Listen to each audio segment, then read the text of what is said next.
नमस्कार।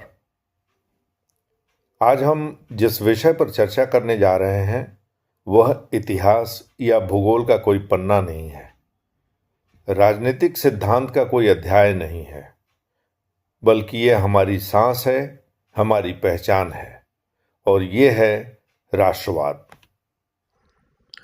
भारत का राष्ट्रवाद दुनिया के अन्य राष्ट्रवादों से अलग है।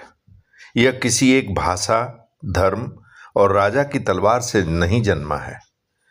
हमारा राष्ट्रवाद प्रेम, न्याय और सह अस्तित्व की उस भावना से जन्मा है जिसने सदियों की गुलामी के बाद विविधता में एकता का संकल्प लिया था। यह महात्मा गांधी और डॉक्टर अंबेडकर का समावेशी दृष्टिकोण था, जिसने हमें दुनिया के सबसे बड़े लोकतंत्र की नींव दी। किंतु समकालीन भारत में इस महान भावना को कई चुनौतियों का सामना करना पड़ रहा है। राष्ट्रवाद के सामने प्रमुख चुनौतियां हैं क्षेत्रीय अस्मिता बनाम राष्ट्रीय एकता, यानी regionalism versus national unity. Bharat विभिन्न संस्कृतियों का गुलदस्ता है। क्षेत्रीय आकांक्षाएं स्वाभाविक है, लेकिन अलगवाद का रूप लेती हैं तो राष्ट्रवाद की डोर कमजोर पड़ने लगती है। उदाहरण के लिए भाषाई संघर्ष, जैसे कि हिंदी को थोपने का विरोध या कावेरी जल बंटवारे को लेकर कर्नाटक और तमिलनाडु के बीच तनाव, यह दर्शाता है कि क्षेत्रीय हित राष्ट्रीय हितों पर हावी होने लगा है। इस चुनौती को हमें धमकी के रूप में नहीं, बल्कि भारतीय राष्ट्रवाद को समृद्ध करने वाले तत्व के रूप में देखना होगा।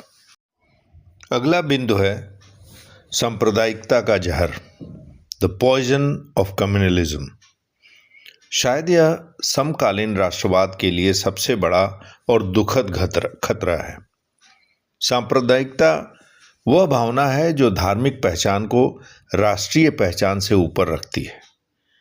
यह समाज का हम और वे में बांटकर घृणा की राजनीति को बढ़ावा देती है।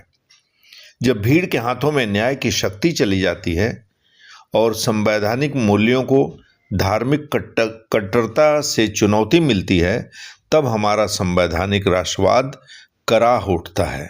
राष्ट्रवाद का अर्थ यह नहीं हो सकता कि हम अपने ही देश के नागरिकों को उनकी आस्था के आधार पर बाहरी माने। आर्थिक असमानता और विकास का असंतुलन। राष्ट्रवाद का मर्म तब खंडित होता है जब देश के एक हिस्से के लोग अत्यधिक समृद्धि देखते हैं, जबकि दूसरा हिस्सा गरीबी और अभाव से जूझता है। आत्मनिर्भर भारत।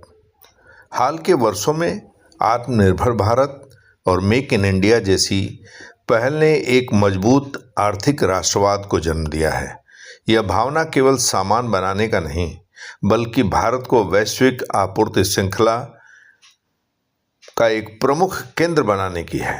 यह विदेशी निर्भरता को कम करके देश की आर्थिक संप्रभुता को मजबूत करने का एक सकारात्मक प्रयास है। सांस्कृतिक पुनर्जागरण और इतिहास का पुनर्लेखन। आज हम एक व्यापक सांस्कृतिक राष्ट्रवाद की बहस देख रहे हैं। इतिहास को नए सिरे से परिभाषित करने और सांस्कृतिक विरासत पर जोर देने की प्रवृत्ति बढ़ी है। सवाल यह है, क्या संस्कृति राष्ट्रवाद समावेशी है? हमें ध्यान रखना होगा कि हमारी सांस्कृतिक पहचान बहुत सी नदियों के संगम से बनी है। इसे केवल एक रंग, एक भाषा, एक परंपरा तक सीमित नहीं करना है। हमारे राष्ट्रवाद की मूल भावना को नष्ट कर देगा। समकालीन भारत के राष्ट्रवाद की दिशा स्पष्ट है। हमें समावेशी, नागरिक केंद्रित और संवैधानिक राष्ट्रवाद की ओर लौटना होगा। संवैधानिक सर्वोच्चता। राष्ट्रवाद का अर्थ है संविधान के प्रति अटूट निष्ठा। हमारे तिरंगे का सम्मान करना जितना जरूरी है, उतना ही जरूरी स्वतंत्रता, समानता और बंधुत्व के मूल्यों का सम्मान करना। विविधता का उत्सव। विविधता की कमजोरी नहीं, बल्कि दुनिया के लिए शक्ति और उदाहरण मानना चाहिए।